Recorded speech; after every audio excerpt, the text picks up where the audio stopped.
tapat ang Diyos. Kapag ang Diyos ang nangako, faithful siya sa pangako. Kung faithful siya sa mga Israelites, mas faithful siya sa mga naniniwala kay Kristo. Amen?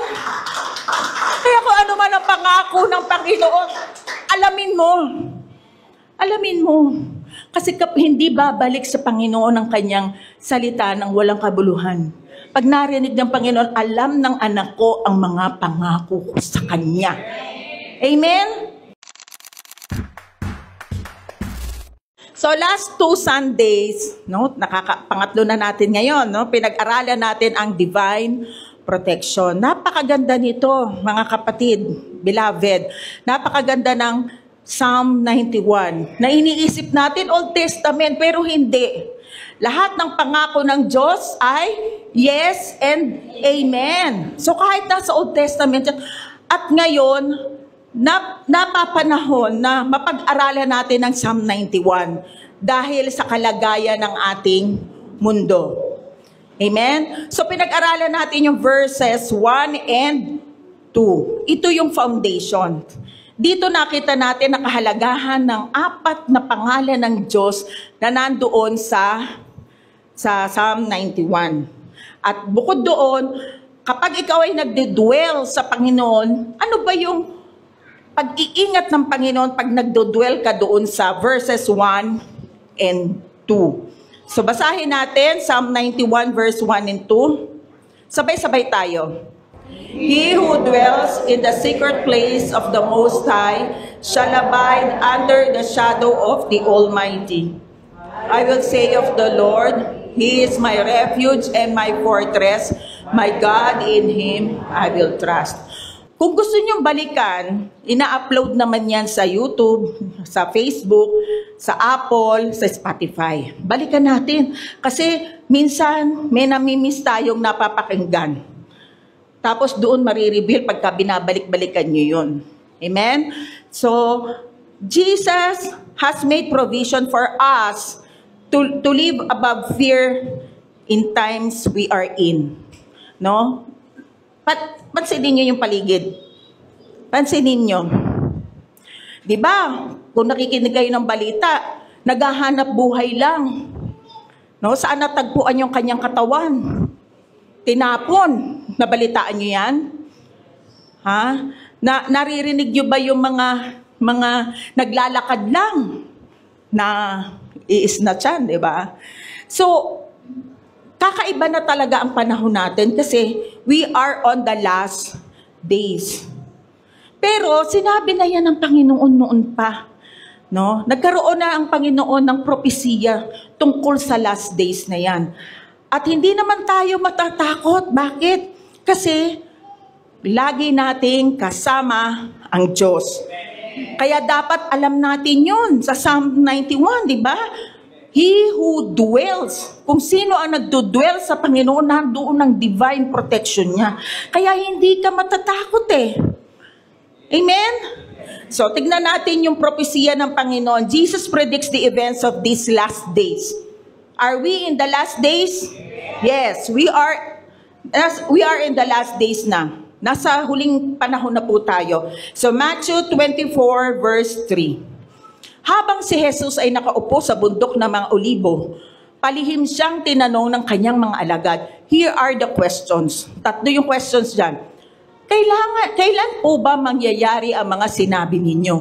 Yung tinatanong dyan ng mga disipulo niya, kasi nung habang naglalakad si Jesus, nakita niya yung second temple.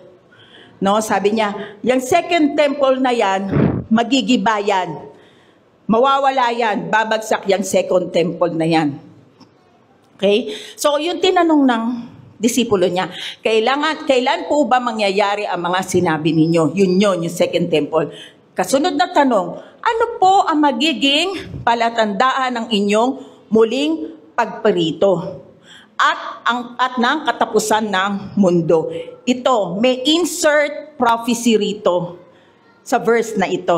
Okay, basahin natin yung insert prophecy na ito. Alam niyo po ba, yung unang tanong, kailan po ba mangyayari ang mga sinabi niyo, yung pagbagsak ng second temple? Kailan nangyari yon? 70 AD. Pagkatapos namatay ni Jesus Christ, 70 AD. Ano ba yung AD? Anno Domini. Now, tignan natin. Matthew 24 verse 4. Ito na yung propesiya ng Panginoon sa last days. Jesus answered, "Watch out that no one deceives you. For many will come in my name, claiming, I am the Messiah, and will deceive many." Ano daw yung mga sa last days na lilitaw?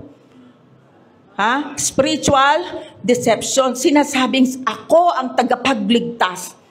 Hoy, meron tayo sa Pilipinas niyan.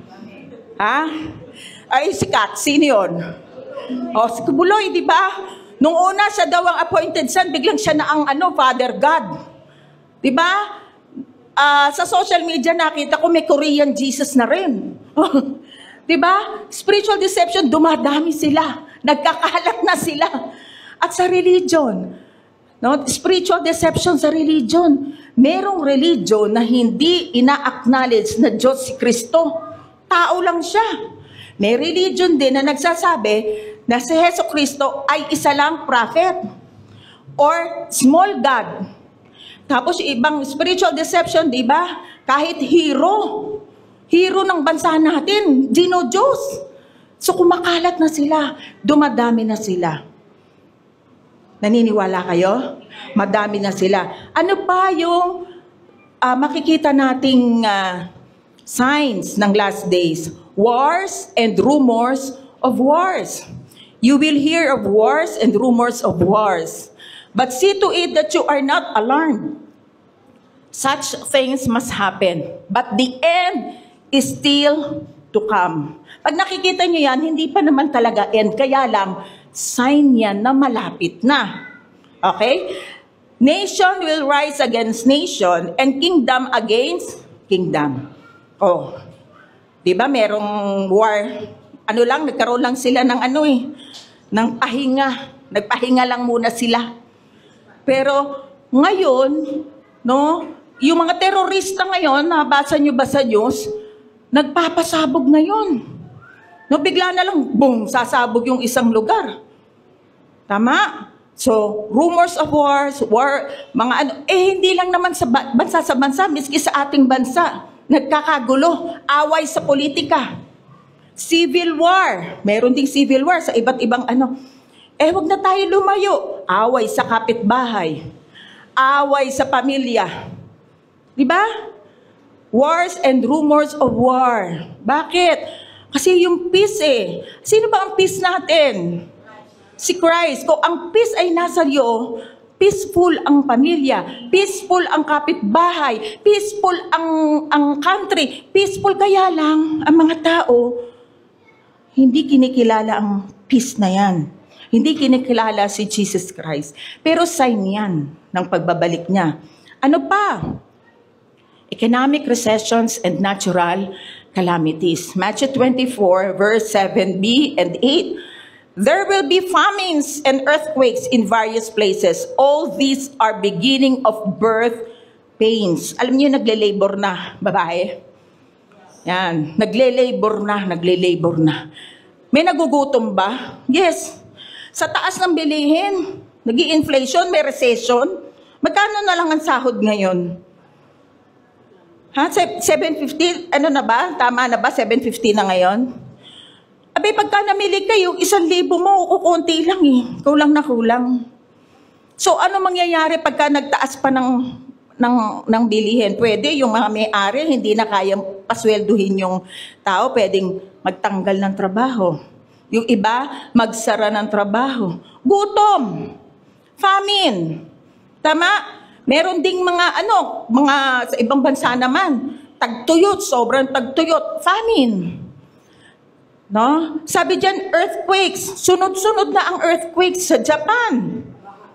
'Di ba? Nakita niyo sa Japan? Merong darating na malaking lindol at malaking tsunami, naghanda sila. Naglilindol naman. Buti naman hindi natuloy yung prediction ng Japanese na may malaking tsunami. Tama? Kasama dyan yung natural calamities, yung earthquakes, yung isa. Ano pa, sa Mexico? Nabalitaan nyo sa Mexico? Ilan yung namatay? Is 100 plus. Ilan yung nawala? Mga bata. Baha. Flash flood. Yung mga hurricane na pagkakaano, ngayon. Hindi lang natin nararanasan ngayon dahil konti daw yung ulan ayon sa Pag-asa. Konti daw yung ulan natin ngayong year na ito. Pero sa ibang bansa, kung manonood kayo ng world news, ay, ang daming disaster. Pero ito ay beginning of birth pains. Ito ay mga senyales ng muling pagbabalik ng Panginoon. May climate change. No? Ano nyo ba, meron pang ganyang kalalaking mga hailstone? Umuulan ng hailstone. Yung dating hindi binabaha, nagkakabaha. Yung dating hindi inuulan ng marami, ngayon marami na ang ulan. Climate change nga eh. Yung sobrang init. Di ba hindi naman dati talaga tumatagaktak ang pawis natin dati, pero ngayon tagaktak ang pawis natin sa sobrang init. Okay. Pastora, sinasabi mo noong pa nangyayari na yan. May earthquake na dati, pumuputok ang mga bulkan, noon pa yan. May war na noon pa. O sige. Napaka-skeptical mo naman. O meron pang isinabi si Jesus sa meron pa sinabi si Jesus na titignan natin. Lesson of the fig tree. Matthew 24 verse 32 to 33. Now learn this lesson from the fig tree. As soon as its twigs get tender and its leaves come out, you know that summer is near. Even so, when you see all these things, you know that it is near, right at the door. Ano yan, Pastora? Okay, papaliwanag natin. Bakit nabanggit dyan ang fig tree? Okay. Lesson of the fig tree. Fig tree is related to Israel. Related ang fig tree sa Israel. Ngayon, pag-aralan natin, ang tawag doon sa pag-interpret ng Bible, isa sa rule ng hermeneutics, ay ang rule of first mention. Saan ba unang minention sa Bible ang fig tree? Basahin natin ang Hosea chapter 9 verse 10. Dito unang nakita pagka nagbasa ka ng Bible, unang binanggit ang fig tree sa Hosea chapter 9 verse 10. I found Israel like grapes in the wilderness. I saw your fathers as the first fruit on the fig tree in its first session. So ano yun? Ano yung nasa taas? Israel. And yung first fruit daw ay fig tree. So first mention dyan ang fig tree. So ang fig tree refers to Israel or Israelites. Tumutukoy dyan ang fig tree. Okay. Ano nangyari sa Israel? Tingnan natin yung history. History time tayo. The Israel diaspora, when you say diaspora, refers to the historical and ongoing scattering of Jewish people from their ancestral homeland in Israel to various other parts of the world. Ibig sabihin yan, halimbawa, Pilipinas, nagkaroon ng war dito. Tatakbo yung iba sa Vietnam, tatakbo yung iba sa Cambodia, tatakbo yung iba sa Japan. Yung malalapit na yung iba malayo. Ganon na nangyari sa Israel. Nagtakbuhan sila, hanggang sa nabura sa mapa ang Israel. Nawala. Kasi tumakas. Bakit? After the Second Temple, meron na ang first Jewish-Roman War noong 70 AD. Lalo na noong Bar Kokhba. Revolt. Nagkaroon ng talagang grabing war. No, kailan yun? 132 to 136 AD. Nung nagkaroon ng war na yun, lalong nagsitakas ang mga Israelita kung saan-saan sila napunta. Yan ang history. Okay? So nagkaroon tayo ng history ngayon. 1,800 years silang kung saan-saan sila napunta. Nag-scatter sila kung saan-saan. At pagdating ng 1948, the Israel returned. May 14, 1948, Israel was recognized again as a nation. Himala. Biruin nyo yung nabura na sa mapa na wala na. Sabihin, hindi na sila recognized as nation. Biglang ni-recognize uli sila noong 1948. Pati yung Hebrew language na namatay na dati, kasi siyempre nagwatak-watak na eh. Ngayon, ginagamit na uli ang Hebrew language. May Hebrew language na uli. Bakit? May Israel na eh. Isinilang na uli ang Israel. Pababasa natin yan sa Ezekiel 11:17, Ezekiel 36:34, and Ezekiel 37:11-12. Pagdating sa bahay, basahin ninyo. Okay? So, ito ay isang milagro. Milagro ba? Diyos lang ang makakagawa nito na ibalik. Bakit? Kasi tapat ang Diyos. Naalala niyo Abraham Covenant? Nung tinuro natin nung mga nakaraang tapat ang Diyos. Kapag ang Diyos ang nangako, faithful siya sa pangako. Kung faithful siya sa mga Israelites, mas faithful siya sa mga naniniwala kay Kristo. Amen? Kaya kung ano man ang pangako ng Panginoon, alamin mo. Alamin mo. Kasi hindi babalik sa Panginoon ang kanyang salita ng walang kabuluhan. Pag narinig ng Panginoon, alam ng anak ko ang mga pangako ko sa Kanya. Amen? Kaya nga ang sinabi sa Isaiah 66:8, ganito eh. May nabalitaan na ba kayo o nakitang ganyan? Ano daw yun? Yung nabalik yung isang bansa? 1,800 years? Almost 2,000 years? Walang bansang ganyan pero naibalik? Isang bansang biglang isinilang. Ang Zion ay hindi maghihirap ng matagal upang ang isang bansa ay kanyang isilang.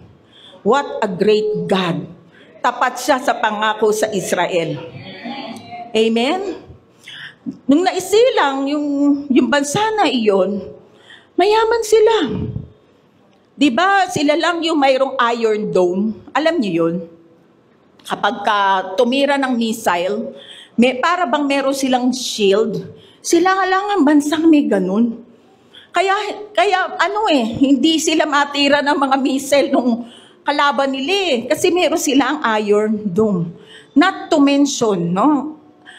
Tingnan natin, ano ba sabi kanina? Kapag nakita mo nang namumukadkad ang fig tree, di ba? Pag nakita mo na, sabi diyan, now learn this lesson. Yan, fig tree talks about Israel. Israel is the mother of all end time sign. Sabi diyan, now learn this lesson from the fig tree. As soon as its twigs get tender and its leaves come out, you know that summer is near. Even so, when you see all these things, you know that it is near, right at the door. Pag nakikita mo na daw na nagkakaroon na ng leaves, yung fig tree, yung mga twigs, kahit fruits, ibig sabihin malapit nang dumating. Tanong ko sa inyo, mayaman ba ang bansang Israel? Kaliit-liit na bansa. Pero hindi kayang tirahin ng mga Arabo. Diba? Nakapalibot siya sa mga Islam country, pero ang liit lang niya pag titignan mo sa mapa. Hindi nila kayang tirisin. Bakit? Hawak sila ng Diyos eh. Amen? Kaya kung sino man ang nagdodwell sa Panginoon, hawak ka ng Diyos. Kung nakikita mo ang Israel, iniingatan ng Panginoon, ganon ka rin, beloved. Amen? Amen? Sabing ganyan, alam niyo kung gaano kayaman, kung gaano katatalino mga Israelites, yung social media, yung Facebook, si Zuckerberg, may blood of Jew. Meron siyang dugong Hudyo. Si Zuckerberg, sino rito nag-FB? Lahat nag-FB, tama? Ayaw pa umamin, no? Sino rito nag-FB? Alam ko, batang maliit pa lang hindi nag-FB, pero lahat nag-FB, tama? Yes. Pero ang founder niyan ay isang Hudyo. Not to mention, yung Waze. Sino nagda-drive? Di ba laking pakinabang ng Waze? Hindi Waze.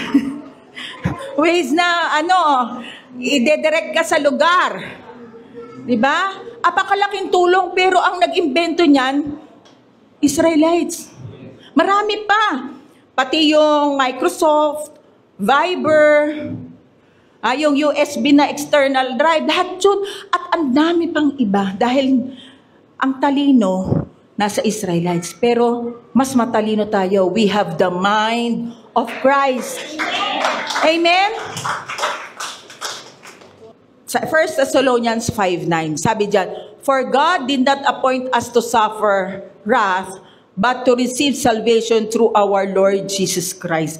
Kung malapit na yung pagbabalik ni Jesus Christ, mas malapit na sa believers. Amen? Kasi ira-rapture muna tayo bago dumating ang second coming. Dahil nasa biyaya pa tayo, nandito pa ang grasya ng Panginoon, hindi natin naranasin yung tribulation. Ayan o, ang linaw, hindi tayo itinilaga ng Diyos sa parusa, kundi upang tumanggap ng kaligtasan sa pamamagitan ng ating Panginoong Hesukristo. Kaya yung hindi naniniwala sa rapture, hindi sila naniwala Gusto ba nilang ranasin pa? Ang linaw ng salita ng Diyos, hindi tayo itinilaga sa parusa. Kapatid, ngayon na under pa tayo sa grace. Ang biyaya ng Diyos nandito pa. Kaya today is the day of salvation.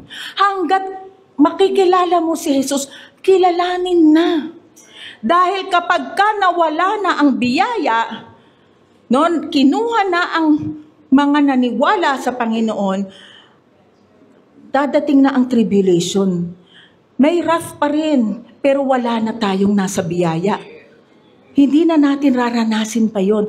Kung gusto nyo na malaman about rapture, last year tinalakay natin yan. Naka-upload yan sa YouTube, naka-upload yan sa Facebook, sa Spotify. Hanapin ninyo, podcast pa lang yon, wala pa yung mukha ko dun. Pero tinalakay natin yun. Amen? Ready na ba tayo sa rapture? Yes!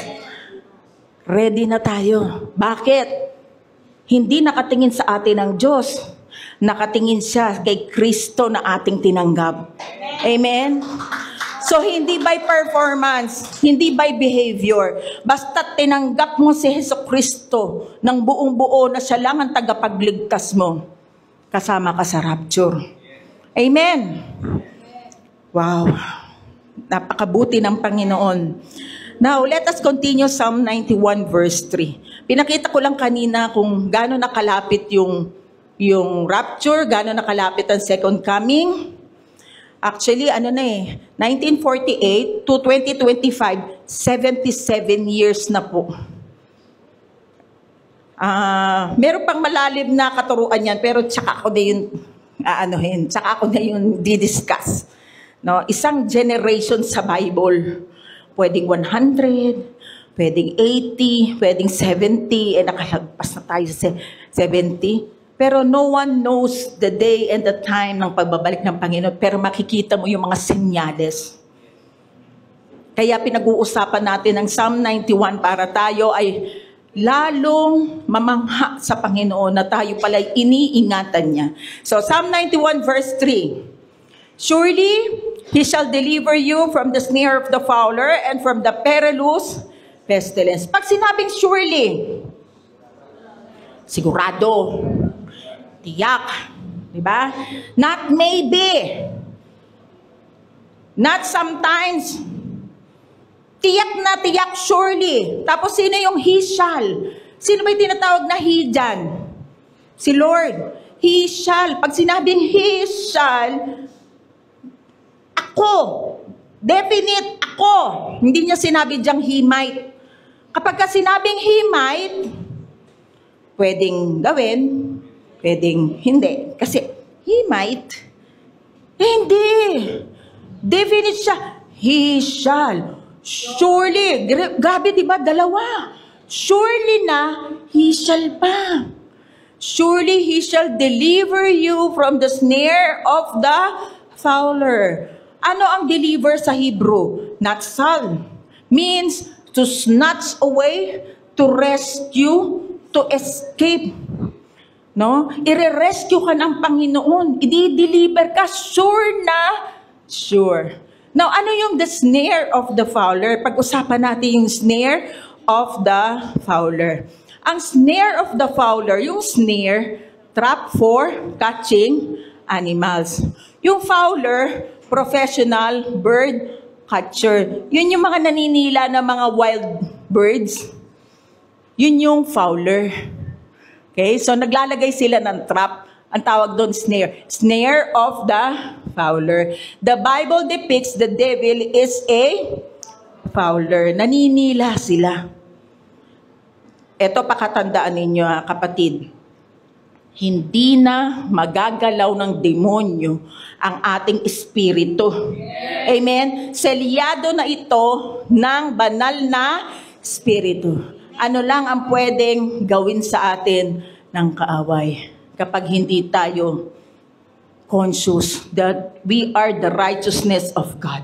Pag nakakalimutan natin yan, pwedeng pumasok ang demonyo sa utak natin, sa damdamin natin, sa katawan. Kasi gustong-gusto niya. Bakit ba ito? Iniligtas ng Panginoon. Ako hindi. Galit siya. Galit siya sa atin. Kaya kung hindi man niya tayo makuha sa impyerno, sasaktan ka niya. Amen? Ayaw ng iba. Kung ayaw niyong masaktan ng iba, pag-aralan natin iyan. Okay.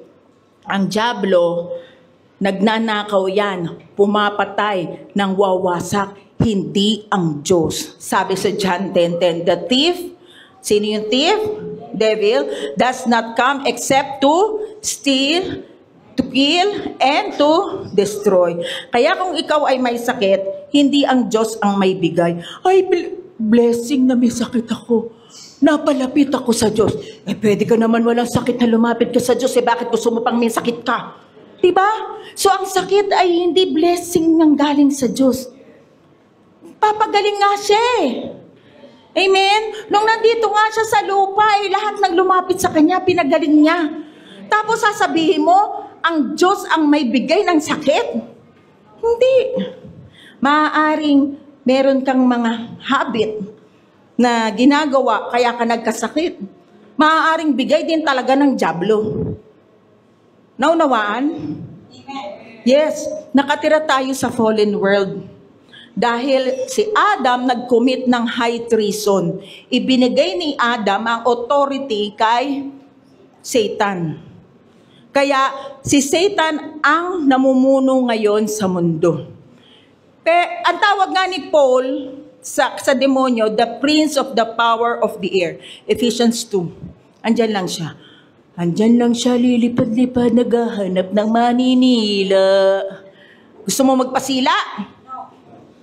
Be aware. Lagi mong iisipin, I am the righteousness of God in Christ Jesus. Amen? Dapat, ka lagi, conscious ka lagi na anak ka ng Diyos. Huwag kang madidifocus. Amen? Dahil ang control ng mundong ito, control ni Satanas, kaya merong climate change. Kaya merong mga nasasaktan ng mga tao na talagang super tayong nasasaktan. Bakit? Hindi gawa ng Diyos. Gawa ng kaaway. But we can rejoice dahil nalalapit na ang pagbabalik ni Jesus Christ. Lahat ng enemies will be humbled. No, yuyuko sa pangalan ng Panginoong Jesus and put under His feet. And last enemy na kakalabanin ng Diyos ay ang kamatayan. Di ba may namamatay pa itong body na ito? Pagbabalik niya, pagpapalit ng Panginoon, itong katawan na ito na nagkakasakit at namamatay, babaguhin niya, glorified body. Katawan na hindi na magkakasakit, katawan na hindi na mamamatay. At mapapasa Panginoon na tayo. Amen? Yan ang huling enemy na gagapiin ng Panginoong Hesukristo, ang kamatayan. Secured tayo sa Panginoong Hesukristo.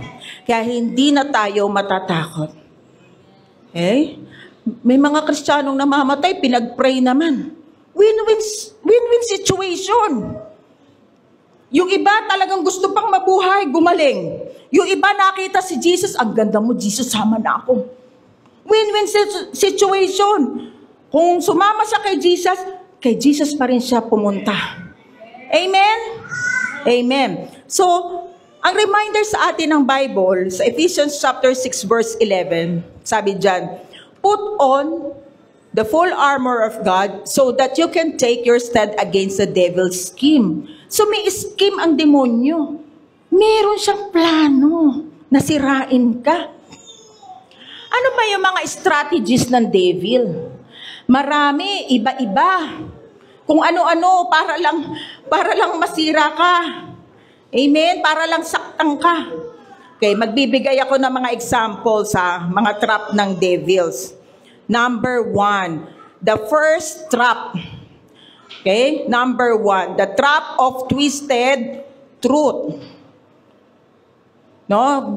Ano yung word of God, tinitwist ni Satan. Basahin natin sa Genesis chapter 2 verse 16 to 17. And the Lord God commanded the man, saying, of every tree of the garden you may freely eat, but of the tree of the knowledge of good and evil you shall not eat, for in the day that you eat of it, you shall surely die. Tiyak kang mamamatay pag kinain mo. Ano lang ang utos ng Diyos? Kapag kinain niya yung prutas. Okay? Tandaan nyo, ano lang ang inutos? Pag kinain niya yung prutas ng knowledge of good and evil. Satan uses doubt and distortion of God's word. Genesis chapter 3 verse 1 to 5. Tignan ninyo ginawa ni Satanas. Ang ahas ang pinakatuso. Sino pinakatuso? Ahas. Sino ang ahas dyan? Ang devil, ang demonyo, si Satanas.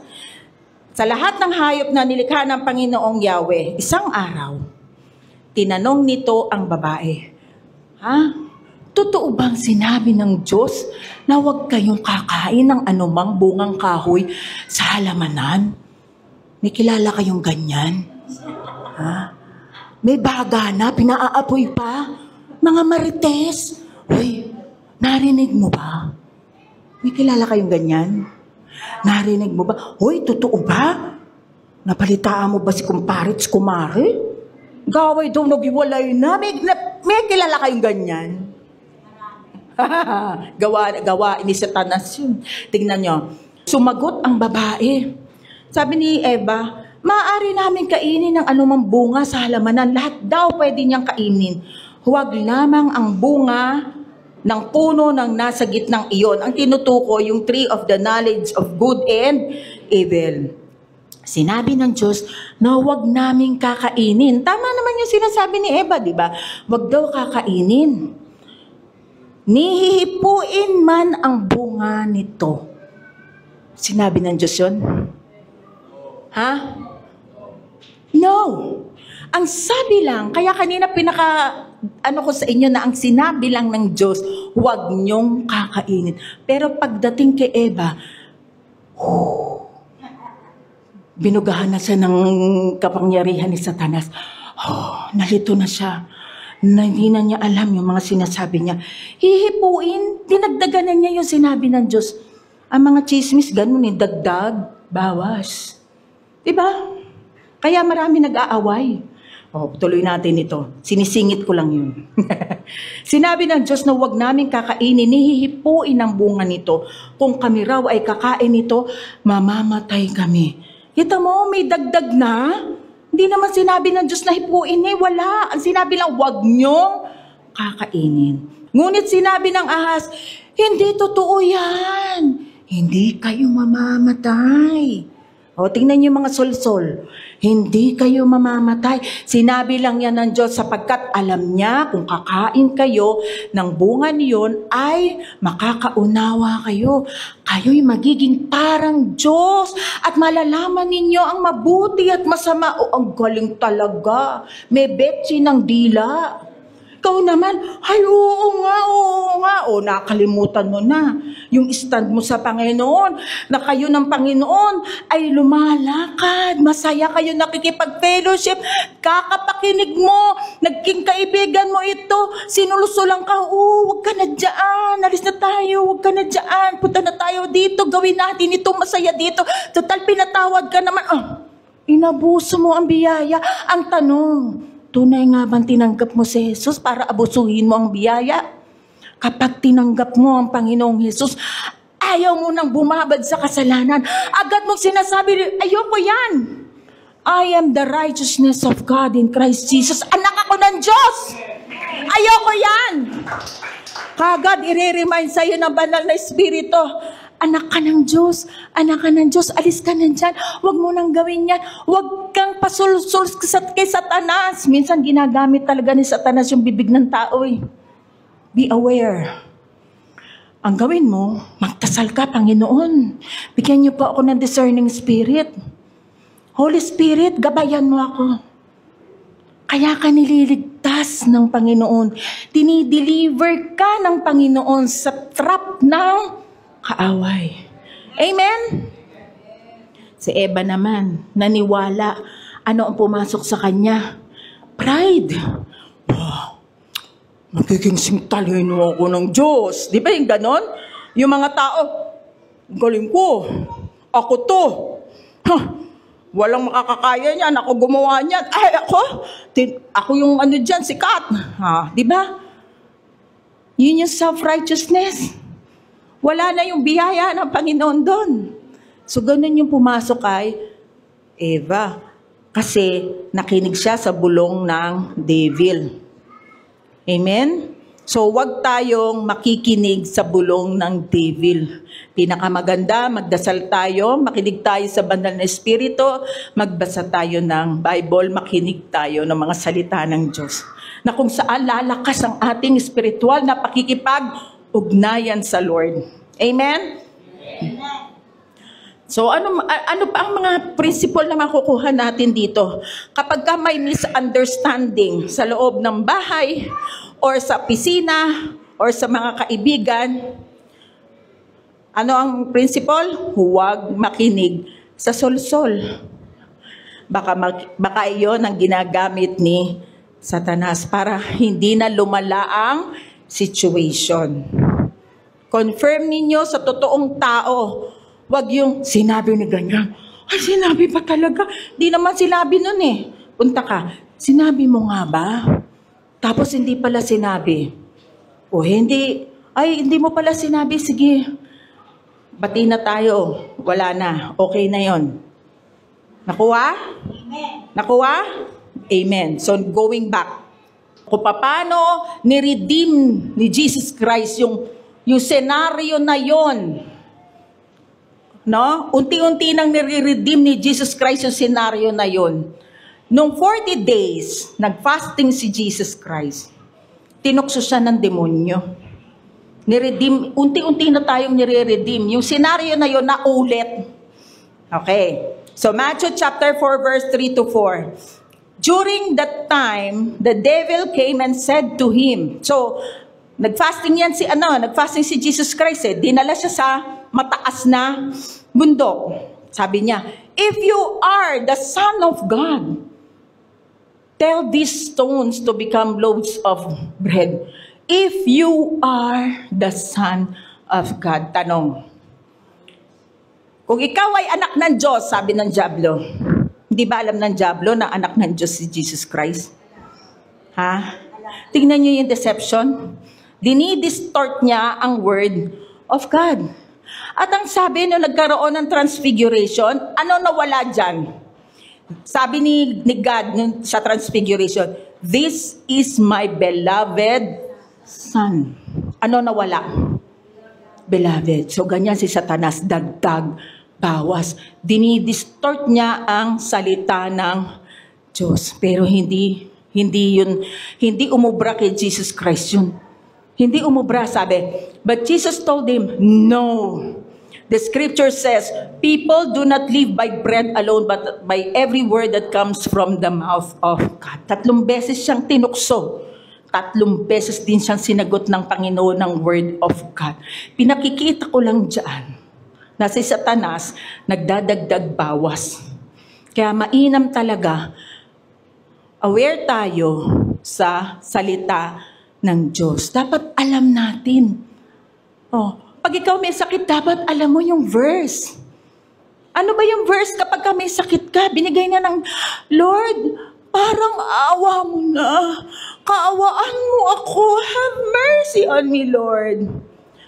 While 1 Peter 2:24 sinabi dyan, He Himself bore our sins in His body on the cross so that we might die to sins and live for righteousness. Sabay-sabay tayo sa naka-yellow. By His wounds, you have been healed. Past tense. Pinagaling ka na ng Panginoon. Nagbebeg ka, hindi.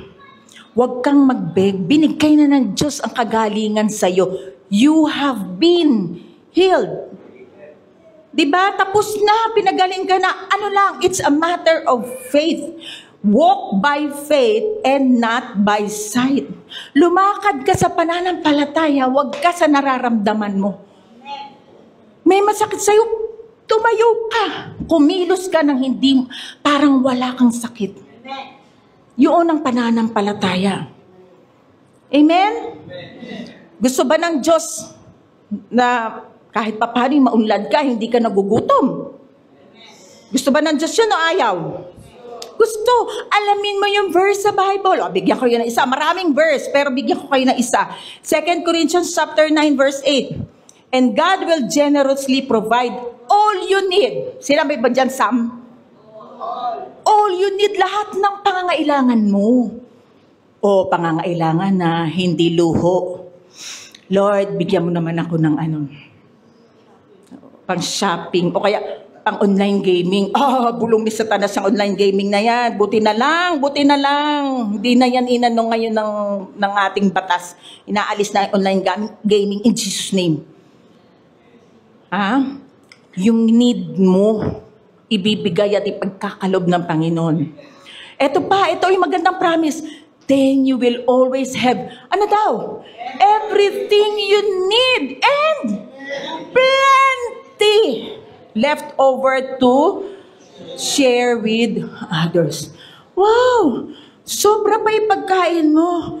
Tapos may nakita kang, yung malimos. Ito para sa'yo.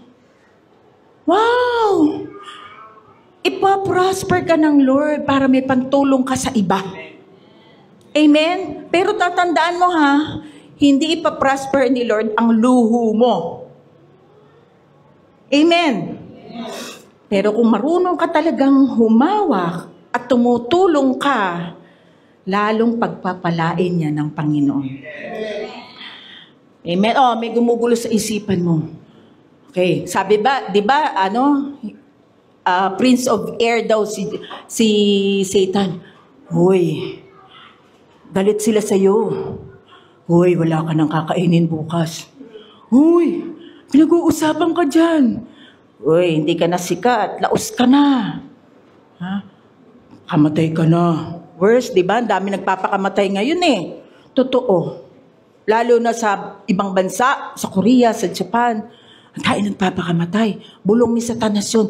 Magpakamatay ka na, laos ka na. Magpakamatay ka. Huwag niyong gagawin kung ikaw man yun, kapatid. Kung ikaw man yun, huwag mong gagawin. Kasi mahal ka ng Diyos. May Diyos na nagmamahal sa'yo. Amen? Mahalaga ka sa Diyos, kaya ka nandito sa lupa. Lumakad ka lang sa Kanya, yumakap ka sa Kanya. Kakalingain ka ng Panginoon. Amen? So sabi sa 2 Timothy chapter 1 verse 7, For God has not given us a spirit of fear and timidity, but of power, love, and self-discipline. Hindi bigay ng Diyos yung mga naririnig natin, na mga na-anxiety ka, na-depress ka. Paano na bukas? Paano na yan? May darating na naman na Judith. Diba? Mag-pray ka lang. Yung kapayapaan ng Panginoon na isa tayo. Kasi hindi binibigyan, ang takot hindi sa Diyos eh. Amen? Ang sa Kanya, power, love, and self-discipline. Ang key dyan para hindi tayo kayang tuksohin ni Satanas, know the verse. Know the word of God. Amen? Kasi pag hindi mo alam, nakuha ninyo? Amen. Kaya hindi tayo matatrap ng demonyo eh. Pag alam natin kung ano ang katayuan natin sa Panginoon, kung ano ang sinasabi sa Bible. Amen? Sino rito ang anak ng Diyos? Dinideliver ka ng Panginoon sa trap ni Satanas. Amen? Hindi ka niya pababayaan na bumagsak. Kung ganun man, aagawin ka pa rin niya at ibabalik ka niya. Anak, hindi ka dyan bagay. Hindi ka rito. Dito ka. Amen? Amen. Number 2. The trap of greed and disillusionment. Ito, mga pinakikita ko sa inyo, totoong mababasa sa Bible at mga tao, yung mga example ko galing din ng Bible. Tignan natin kung ano ang nangyari kay Judas. Kilala nyo si Judas? Si Judas? Kilala nyo? Okay. Kasi meron siyang disappointment at saka saking siya.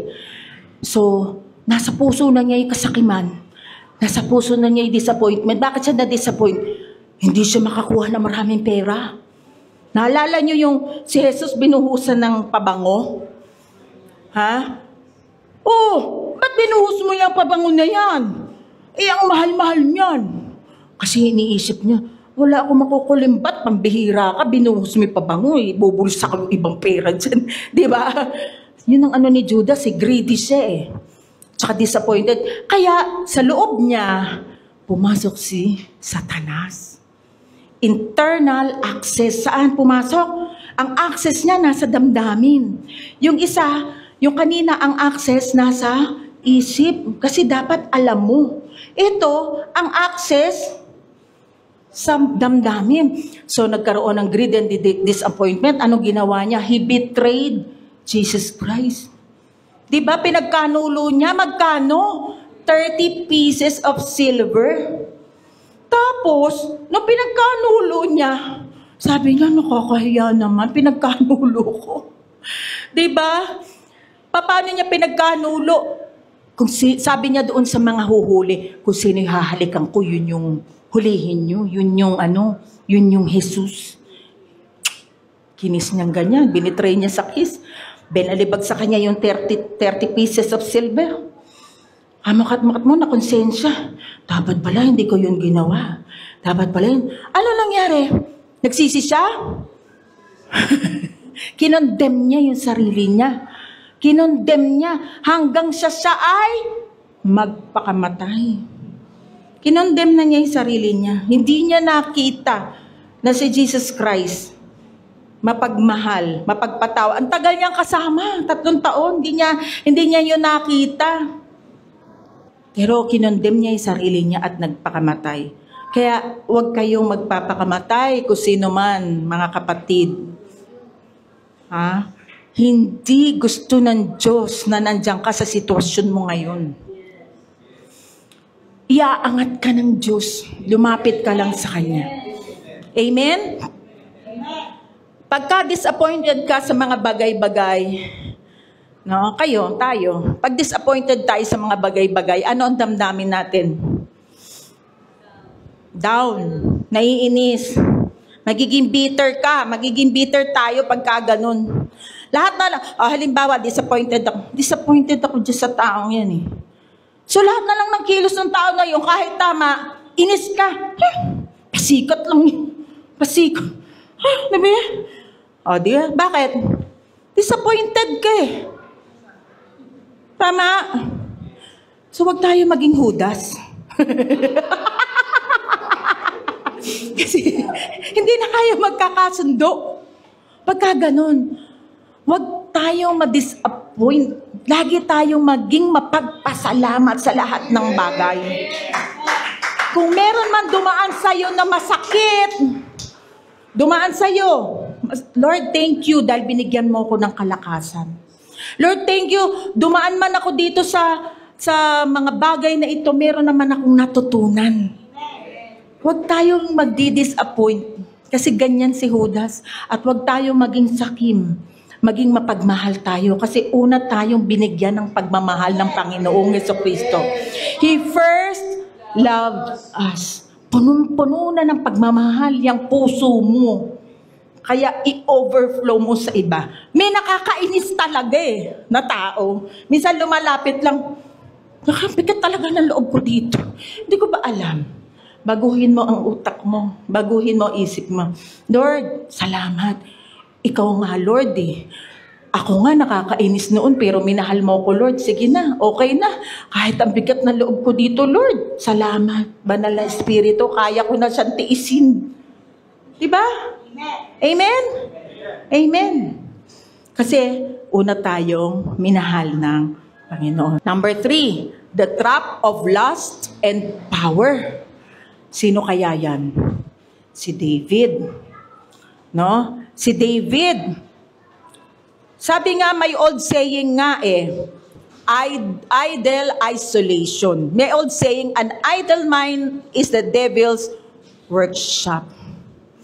Idle. Kasi si David niyan, palakad-lakad lang yan sa kanyang palakad-lakad lang yan sa kanyang palasyo. Kakanta ka niya, pagkita niya doon, si Bathsheba, ganda ba?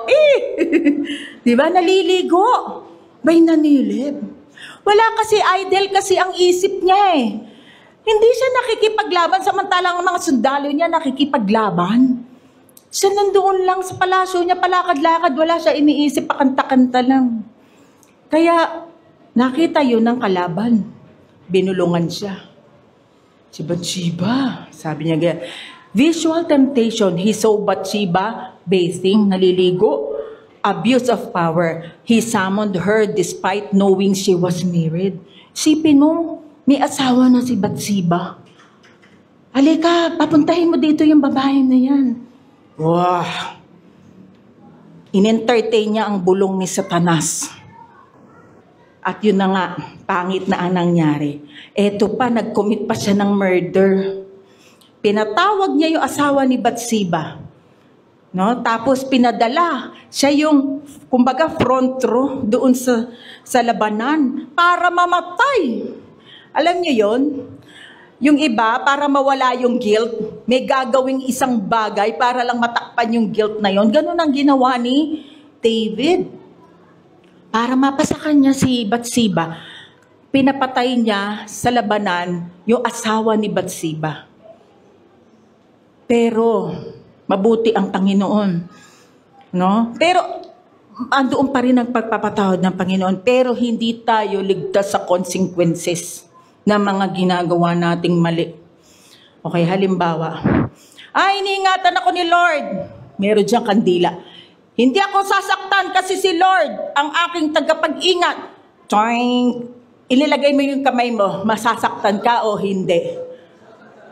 Masasaktan. Consequences ng ginawa mo. Kaya si David, ano ang consequence? Namatay yung unang anak niya kay Bathsheba. Pero, napakabuti ng Panginoon. Pinatawad siya. No, nagrepent si David. Lord, sorry. No, nagbago siya. At pinatawad siya ng Panginoon. Amen? Kaya nga sa Santiago chapter 1 verse 14 to 15, sabing ganyan, natutukso ang tao kapag siya'y naaakit at natatangay sa sarili niyang pagnanasa. So alisin natin yung pagnanasa. Ngayon, uso sa social media Yung mga makikita natin, mga kalalakihan, I'm talking to you. Pag may nakita na kayo, jung, alisin nyo na yon. Ay, bakit? Yung iba ding babae, ay, mas calls. Diba? Pagka hindi na tama, sabihin nyo, Lord, sorry, pak, alisin nyo na yung mata nyo ron. Amen? Kasi habang binababad nyo ang mata niya, Yung desire, yung lust. Yung lust.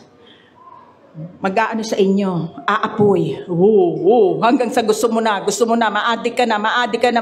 Kahit yung sigarilyo, di ba, unang tikim mo lang, 2 tikim, 3 tikim, naadik ka na. Alak, 1 shot, 2 shot, 3 shot, naadik ka na. Kala nyo ba hindi addicted ang tawag doon? Addict ka din pagka inom ka ng inom. Sigarilyo ko na sigarilyo. Addict ka na doon. Yung lagi mong ginagawa, addiction na rin yun. Ano lang ang makakapagtanggal? Panginoong Hesukristo. Wala nang iba. Hindi mo kaya sa sarili mo, pero pag isinuko mo sa Panginoon, kaya kanyang baguhin. Amen? Recently, nakita ko isang LGBT, nanalo pa nga yun sa Itbulaga. Sinuko niya ang buhay niya. Super si Reyna ba yun? Nanalo siya. Pero alam niyo, nung natagpuan siya ng Panginoon at isinuko niya sa Panginoon ang kanyang buhay, ngayon nagpapakalalaki na. Ngayon, nagmi-mission siya, siya sa mga LGBT. Na walang ibang makakapagpabago sa atin. Sabi niya, kulang ako ng pagmamahal kasi wala siyang ama. Pero ang Diyos ang nagbago sa akin. Amen? So walang imposible sa Diyos, lumapit lang tayo. Kung nandoon tayo sa present temptation, lagi nating iisipin, Banal na Espiritu, tulungan mo ako. Kaya ko to dahil sa iyong power. Hindi dahil sa aking kakayanan. I am the righteousness of God in Christ Jesus.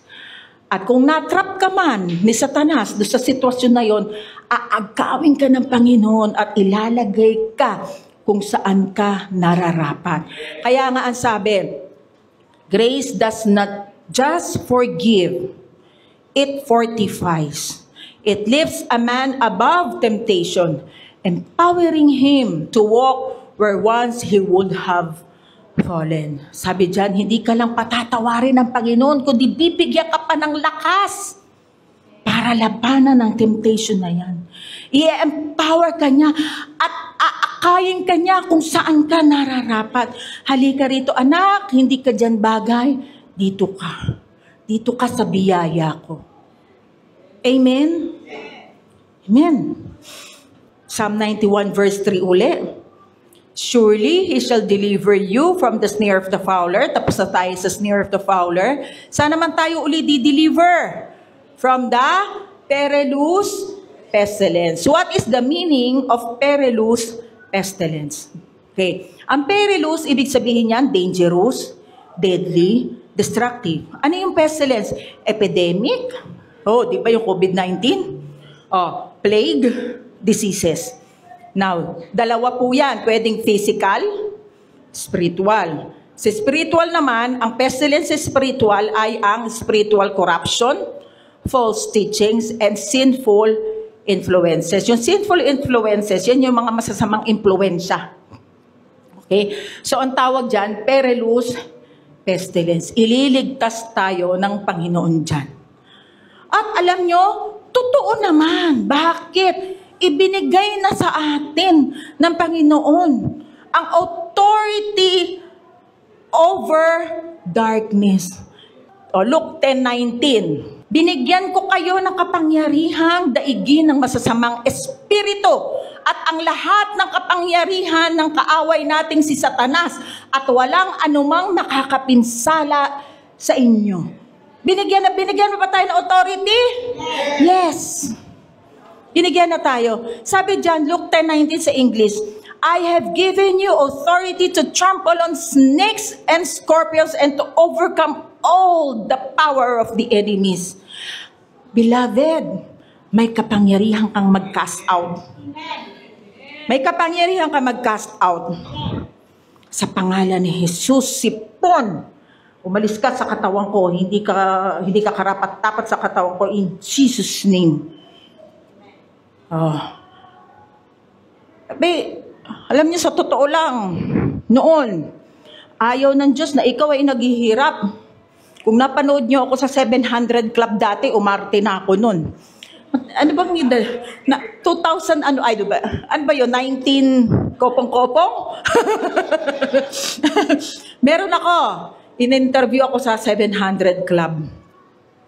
Kasi noon, meron kaming grabing credit card. Tsaka yung talagang sabihin na nating sobrang down kami noon. Alam nyo, kinas out ko yun. Tinapakan ko. Sabi ko, credit card, utang, lumayas ka sa amin. Talagang inacting ko yun. Hanapin nyo sa YouTube. Nag-advertise pa no? Talagang inacting, alam nyo, grabe ang Panginoon. Kapag lumakad ka talaga, naniniwala ka talaga sa Kanya, marireceive mo kung ano yung paninaniwalaan mo lang. Amen? Amen? Talagang may acting. Talagang ginanong ko talaga yun. Totoo yan. Alam ko, ikaw din kapatid Gusto niyang makuha yung titulo. Sa pangalan ni Jesus, itong titulo na ito magiging akin. Oh, nangyari. Di ba kapatid? Meron tayong power. Kasi bakit? Romans 8:11, ang Espiritu na nagpabangon sa Panginoong Heso Kristo ay siyang Espiritu na nasa born again spirit natin. So hindi ka weak, hindi ka mahina, malakas ka. Malakas ka. Kung may temptation, malakas ka. Alam mo makakasira sa iyo yun? Lumayo ka na. Lumayo ka na. Dahil hindi gusto ng Diyos na ikaw ay nasusubasub. Kaya nga deliver Amen? Ngayon, hindi tayo natatapos kapag walang beloved walk. Paano natin i-apply ito sa ating sarili, sa ating pang-araw-araw? So practical life response. Stay alert, but trust God. Lagi kang alerto sa mga trap ng kaaway. No? Lagi kang alerto dapat. Life has traps, mga temptation, false teaching, emotional pitfalls. Be wise, but don't live in fear. Kasi ang fear, hindi galing yan sa Diyos. Trust God. Trust God's protective guidance daily. Lagi tayo magtiwala sa Panginoon. Huwag kang matatakot. Amen? Next, speak the promise aloud. Sabi dyan, declare I am delivered from unseen dangers. Alam niyo, may mga unseen dangers talaga Diba? Minsan, naglalakad ka, bigla na lang mayroong gaganong sasakyan, iningatan ka na pala ng Lord. Unseen danger. Oh, nandito tayo ngayon. Iningatan tayo ng Panginoon ng epidemic. Diba? Unseen danger yung virus na lumilipad. Pero nandito tayo ngayon. Salamat sa Panginoon. Amen? So faith grows when it's spoken. Not just thought. Oh, yung iba kasi, alam ko na yan. Hindi na yan magsasalita. Nasa isip ko na yan. Hindi. Ang sabi sa Bible, sabi sa 2 Corinthians 4:13, I believe and therefore I speak. Sabihin mo yung salita ng Diyos para mangyari sa'yo. Huwag mo lang lagay dito. Sabihin mo. Amen? Nilikha ng Diyos ang mundo sa pamamagitan ng salita. Kaya, sabi, ako'y magaling na, ako'y malakas, malusog, masigla. Ako'y iningatan na ng Panginoon. Ako'y pinaburan. Ako'y minahal. Ako'y malakas. Ako'y matalino. I have the mind of Christ. Ako'y pinayaman. Amen? Number 3, pray proactively. Ask God to reveal and remove spiritual snares before they close. Now, Lord, ingatan niyo po kami sa anumang panganib at disgrasya. Salamat sa mga anghel na kasama namin. Lord, ilayo niyo po kami sa anumang mga masasama. Bigyan niyo po kami ng discerning spirit. Sabi niya, pray for discernment to see what isn't obvious. Kasi mayroong mga trap ang kaaway na hindi obvious Merong akala mo kabait-bait. Yung pala, merong balak na masama sa'yo. Amen? So pray for discernment. Next, number 4. Walk in spiritual immunity. No? God's word is your vaccine against deception. Kung nagpapa-vaccine tayo against polio, against kung ano-ano, no? Ang immunity natin ay ang word of God. Kaya makinig, magbasa. No? Meditate daily to build inner strength and resilience. Para tayo'y maging matatag. Lagi tayong makikinig ng salita ng Diyos, lagi tayong magbabasa. Amen? Next, number 5. Rest in Christ's finished work. Jesus already broke the snare at the cross. Lahat ng tangka ng kaaway, kinuha na sa cross. Kailangan lang maniwala tayo, mag-focus tayo kung ano ang tinapos ni Kristo sa krus ng Kalbaryo. Amen? Our safety isn't in routines. It is in relationship. Kapatid, kung tayo ay meron ng relasyon sa Diyos, iingatan niya tayo. Hindi niya tayo pababayaan. Ilalayo niya tayo sa anumang trap ng kaaway. Ilalayo niya tayo sa anumang perilous pestilence. Amen? At ang beloved thought natin ay covered before trouble comes. In Christ, I am protected ahead of the problems, not just after it happens. Bago pa lang dumating, meron ng solusyon ang Panginoon. Meron na kagad, kumbaga iningatan ka na ng Lord bago dumating yung mga trap ng kaaway. Basta, focus lang tayo sa Panginoon. Amen? Palakpakan naman natin ng Lord. Tayo po yumuko sa mga hindi pa po tumatanggap sa Panginoon. Ang sabi nga dyan, relationship ang kailangan natin sa Panginoon. Kung gusto mo ng divine protection, hayaan mo ang Panginoon ang maging protector mo sa lahat ng mga trap ng kaaway. Kung hindi ka pa tumatanggap sa Panginoon at wala ka pang relationship, sumunod ka sa panalangin nito. Panginoon, salamat po. Nalalaman ko po na ako po ay makasalanan. Hindi ko po kayang iligtas ang aking sarili. Pero salamat, Panginoon, sa krus ng Kalbaryo, ako'y napatawad na. Banal na Espiritu, kayo po ang maghari sa akin. Kayo po ang manguna sa lahat ng aking gagawin. Banal na Espiritu, maghari po kayo at pumasok sa aking espiritu.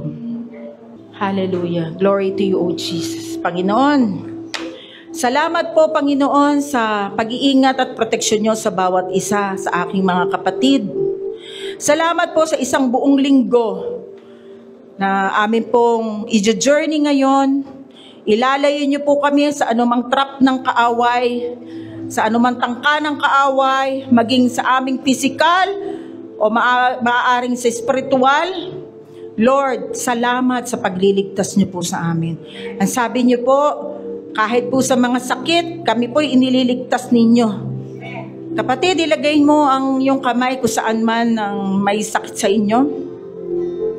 Sa pangalan ni Jesus, lahat ng sakit sa katawan mo in Jesus' name, inuutusan kong mawala sa iyong katawan sa pangalan ni Jesus. Bukol, matunaw ka. Diabetes, mag-normalize ka. Uric acid, mawala ka. In Jesus' name, mga ulcer, o migraine, at ano pa mang sakit, cancer cells na active in Jesus' name, be plucked out. Mamatay ka, cancer cells, in Jesus' name. Sa pangalan ni Jesus. Lahat ng may mga prayer requests, Lord, thank you. Sinagot nyo na mga prayer requests na ito. Dahil mahal na mahal nyo po kami. Nililigtas nyo po kami. Salamat sa pagpapala. Lord, sa lahat ng merong mga haharaping mga bayarin, salamat sa provision, Lord. Salamat sa mga trabaho. Salamat sa mga negosyo. Lord, pinagpapala niyo ang mga ito, Panginoon, dahil gusto niyo na makita ng iba ang manifestation, Panginoon, ng glory ninyo sa amin. Kaya, Panginoon, lalakad kami sa inyong katuwiran, lalakad po kami sa inyong pagpapala, kami po ay minamahal ninyo. Kaya po salamat, Panginoon, for no weapon formed against us shall prosper, and every tongue which rises in judgment, we shall condemn. Thank you, Lord. In Jesus' name, amen. Lahat ng pangako mo sa'kin ay oo. Sa bawat laban, tiyak ang panalo.